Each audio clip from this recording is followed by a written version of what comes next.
안녕하세요. 글로벌 리스크 체계의 조의준입니다.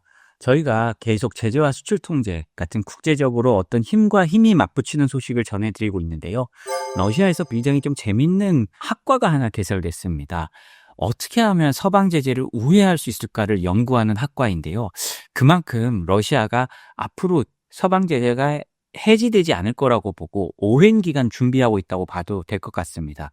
이 석사 과정이 개설된 학교는 러시아의 명문으로 꼽히는 러시아의 고등경제대학이라고 합니다. 고등경제대학 사실은 잘 못 들어보실 수 있을 텐데요. 좀 이쪽 분야를 아는 분들이 들어보면 굉장히 유명한 대학입니다. 특히 이 대학이 어떤 대학이냐?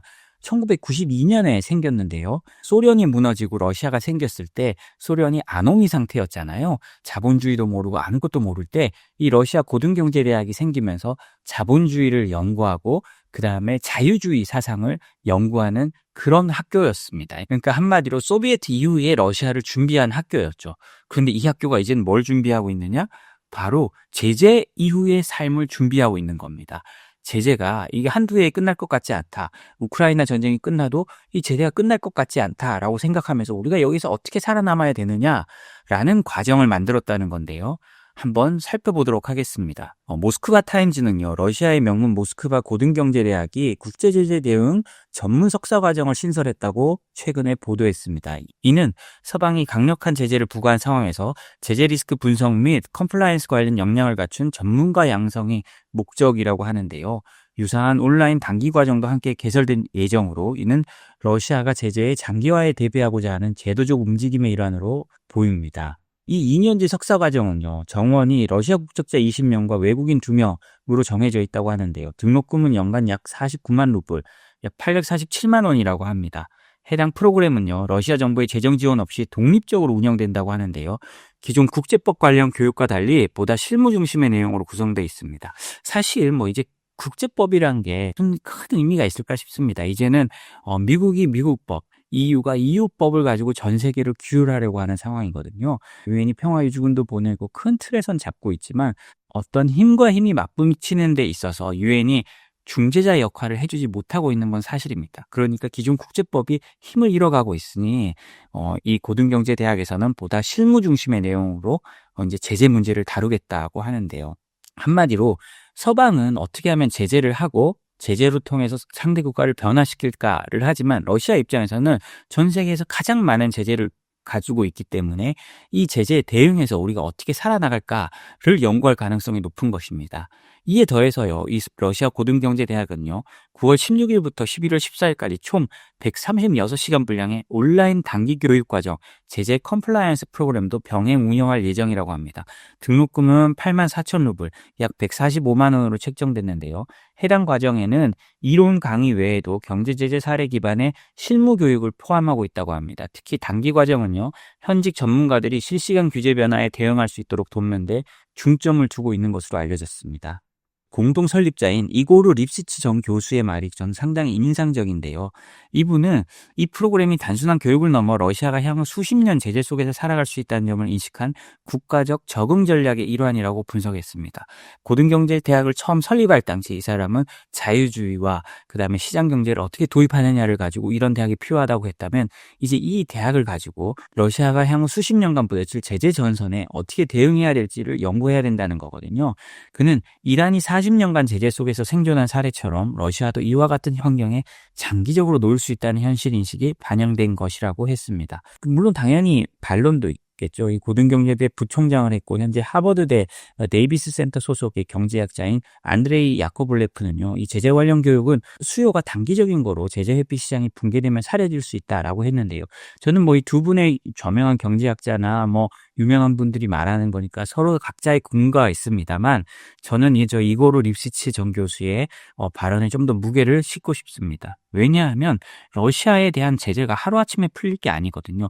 푸틴 정권이 바뀐다 라고 하면 풀릴 수 있습니다. 그 또 바뀌는 것도요, 푸틴과 푸틴의 대리인이 그 정권을 유지한다면 사실은 제재가 풀리기 어렵고요. 아예 밑에서 거의 쿠데타나 혹은 어떤 투표를 통한 거의 완벽하게 그 전 정권을 뒤집는 그런 상황이 오지 않는 이상은 제재를 풀기가 무척 어렵습니다. 미국도 그렇고 EU도 그렇고 사실은 어떤 명분이 있어야 풀어줍니다. 이거는 뭐 단순히 경제적 이유만이 아니라 명분이 있어야 풀어주는데요. 그 명분이 상당히 부족하거든요. 해외에서 제재가 풀린 최근의 사례만 봐도 시리아처럼 아예 아사드 정권이 무너지고 새로운 정권이 등장해야 제재가 풀릴 수 있는 거거든요. 그러니까 그렇지 않은 이상은 이 제재가 굉장히 오래 갈 수 있고, 물론 제재가 상당히 좀 약해질 수는 있습니다만 그 제재 체제는 굉장히 오래 갈 수 있고요. 뭐 이란처럼 40년, 북한처럼 뭐 거의 같은 기간, 오랜 기간 제재를 받을 수 있습니다. 그거를 지금 러시아가 대비하고 있다라고 보는 게 맞을 것 같습니다. 그렇게 생각하면요, 우크라이나도 그냥 가만히 있는 게 아닙니다. 우크라이나야말로 제재의 최전선에 있거든요.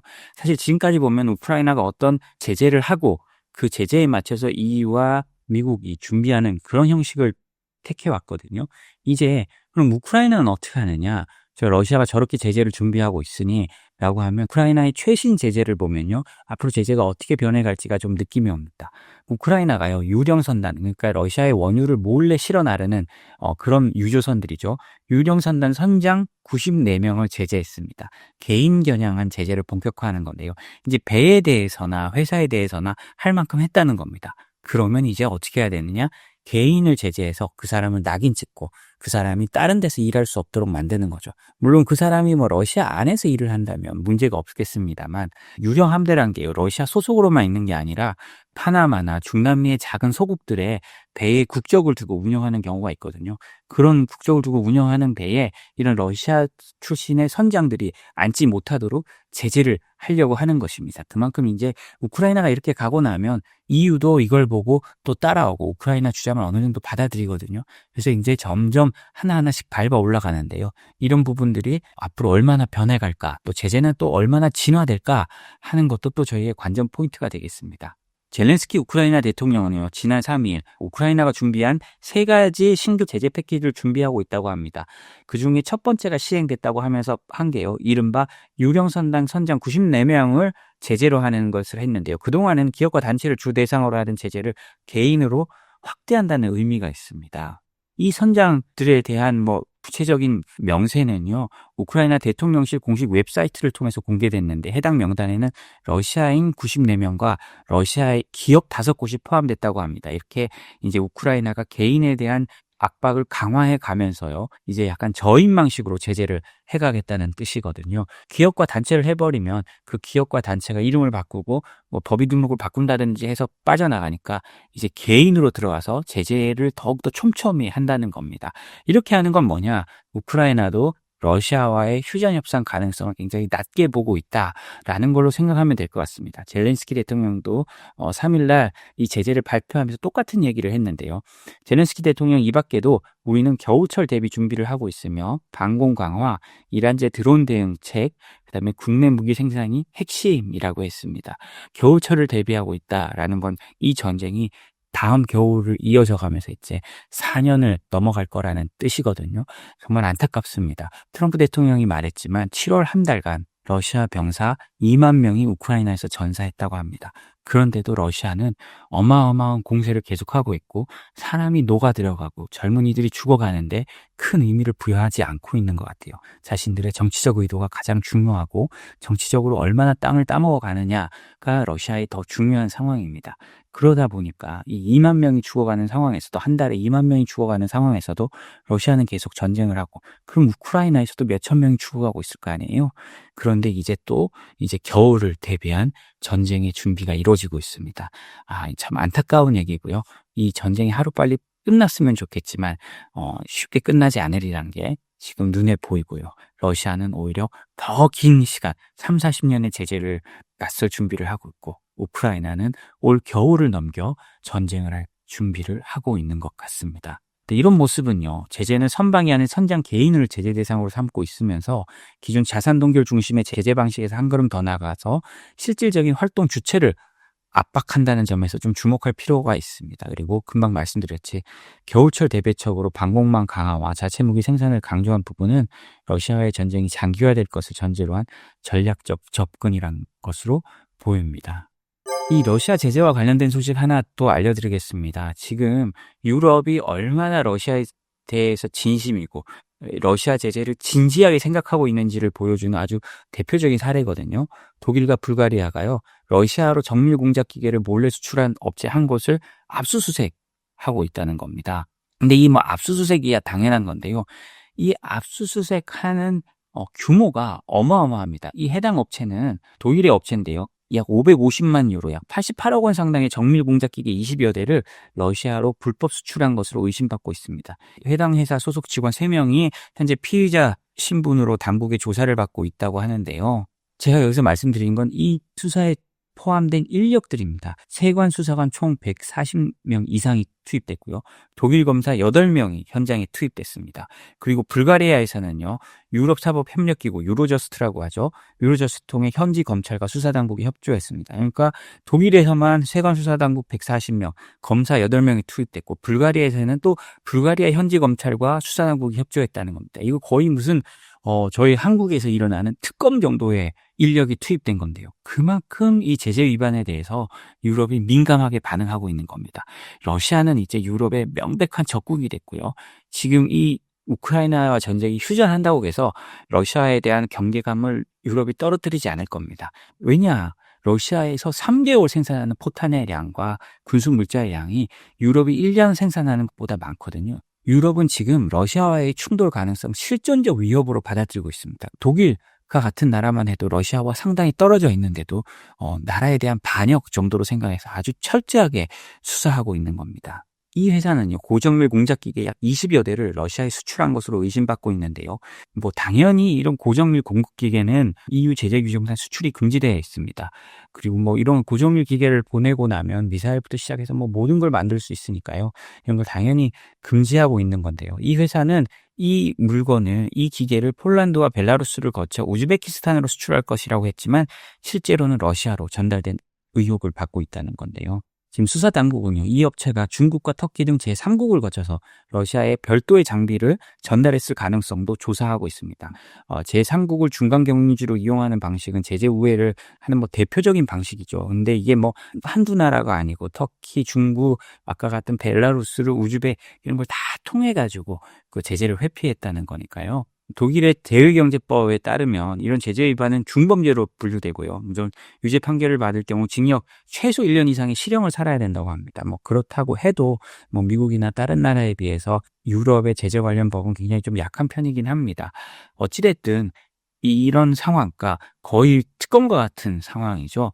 검사 8명, 독일에서만 검사 8명의 수사관 140명이 투입되는 이런 대대적인 수사를 하고 있으니까요. 이런 제재 위반이 얼마나 큰 사회적 문제로 보여지는지 여기 다시 한번 확인할 수 있는 것 같습니다. 지금까지 그 엄격한 제재 집행에 대해서 말씀드렸는데요. 저희가 뭐 한번 전해드린 소식이긴 하지만 어떻게 생각하면 뭐 제재의 내로남불이라고 할까요? 미국에서 어떻게 이 제재를 했는지를 보여주는 사례가 있는데요. 결국 제재도 자국의 이해관계에 따라서 움직입니다. 베네수엘라의 트럼프 대통령이 베네수엘라를 압박하는 발언을 굉장히 많이 하고 뭐 최대 압박을 부활시킨다고 해서 부활시켰다고 했는데 결국은 베네수엘라 석유를 다시 수출할 수 있도록 면허를 내줄 걸로 보이고요. 그리고 쉐브론, 미국의 에너지 메이저죠. 이 쉐브론은 사업 면허를 받으면 이달 내로 베네수엘라 석유 수출이 가능할 거다라고 말을 하고 있습니다. 마크 워스 쉐브론 최고 경영자는요. 지난 2일 미국 정부로부터 베네수엘라 내 사업 및 오일 수압 거래에 대한 제한적 허가 면허를 받으면 이달 중 베네수엘라산 원유 수출을 소량 재개할 것이라고 밝혔습니다. 왜냐? 그 트럼프 대통령이 들어오자마자 베네수엘라랑 거래하면 제재하겠다고 해서 지난 4월부터 그 미국은 더 이상 베네수엘라산 원유를 수입하지 않고 있었습니다. 미국은 사실 조금 이중적인데요. 베네수엘라를 제재하고 베네수엘라에 대한 온갖 압박을 하는 것 같지만 베네수엘라산 석유의 한 3분의 1이 또 미국으로 오고 있었습니다. 미국 정유소들은 과거부터 베네수엘라산 석유를 받고 그 정유하고 있었기 때문에 미국 정유소들의 그 공장이 베네수엘라산 석유를 정제하는 데 굉장히 최적화되어 있거든요. 그렇기 때문에 말로는 제재한다고 하면서 베네수엘라산 석유를 사고 원유를 사고 하는 이들이 좀 이중적인 모습을 보여주고 있었는데 이번에도 똑같습니다. 왜냐? 미국과 베네수엘라 간 수감자 맞교환이 성사되면서 미국 정부가 일부 거래를 허가해줬다는 건데요. 거기다가 또 뭐 유가 변동에 대한 우려도 있었겠죠. 물가를 잡아야 하는데 그러려면 싼 베네수엘라 원유가 들어와야 되는 겁니다. 또 미국이 안 사다 보니 이 베네수엘라산 원유가 다 중국으로 가는 거예요. 그래서 두고 보니까 이거 중국만 좋은 일 시키네? 이런 일을 미국에 생각한 겁니다. 또 트럼프 대통령은 맨날 그걸 막기 위해서 야, 베네수엘라산 원유 사면 우리가 25% 관세 매길 거야. 여기 사는 애들 다 관세 매길 거야. 라고 했는데 실제로는 매기지도 않았어요. 왜냐? 그렇게 되면 또 국제 거래가 굉장히 혼란해지고 전 세계적으로 유가가 폭등할까 봐 겁을 낸 거죠. 사실 그 트럼프를 탔고 겁쟁이 치킨이라고 부르잖아요. 그런 겁쟁이 같은 모습을 또 거기서도 볼 수 있는 겁니다. 그러다 보니까 이렇게 보다 보니까 야, 이러면 중국만 좋고 우리는 나쁘고 그럴 거면 다시 우리가 사. 이렇게 된 겁니다. 세부로는요, 지난 1분기 기준 하루 평균 약 25만 배럴의 베네수엘라산 원유를 미국으로 수입했는데, 이는 당시 베네수엘라 전체 수출량의 한 29% 정도에 해당한다고 합니다. 그러니까 말로는 그렇다고 했지만 베네수엘산 원유의 한 3분의 1을 미국이 계속 사주고 있었던 거예요. 이건 참 어떻게 생각하면 좀 억울하고 이해가 안 되는 부분이죠. 우리는 못 사게 하고 우리는 싼 거 사려면 우리는 바로 러시아가 지척에 있는데도 싼 원유를 못 사고 하는데 미국은 베네수엘라를 그렇게 제재한다고 하면서 실제로 베네수엘라 원유의 3분의 1은 미국이 사고 있었던 거니까요. 물론 이런 미국의 제재 완화는요, 언제든 다시 돌아갈 수 있습니다. 이게 정치적 리스크고 트럼프 대통령의 변덕에 따라 어떻게 변할 수 있는 건지 모르니까요. 저희가 지켜봐야 될 문제지만 어찌됐든 제재란 것도 본질적으로는 국가의 이해관계에 따라서 움직인다라는 걸 저희가 다시 한번 염두에 둘 필요가 있는 것 같습니다. 네, 오늘 저희가 준비한 소식은 여기까지입니다. 이 방송을 듣고 있는 서울의 중소기업들이나 서울의 지점을 둔 중소기업들은 저희 홈페이지 들어오시면요, 저희가 서울경제진흥원의 지원을 받아서 하고 있는 수출과 제재, 그다음에 수출 통제 관련된 컨설팅이 있습니다. 거기에 저희한테 말해주시면요, 저희가 최대한 도와드릴 수 있고 그 비용은 무료거나 아주 최소만 받습니다. 내일 또 새로운 소식으로 찾아뵙겠습니다. 감사합니다.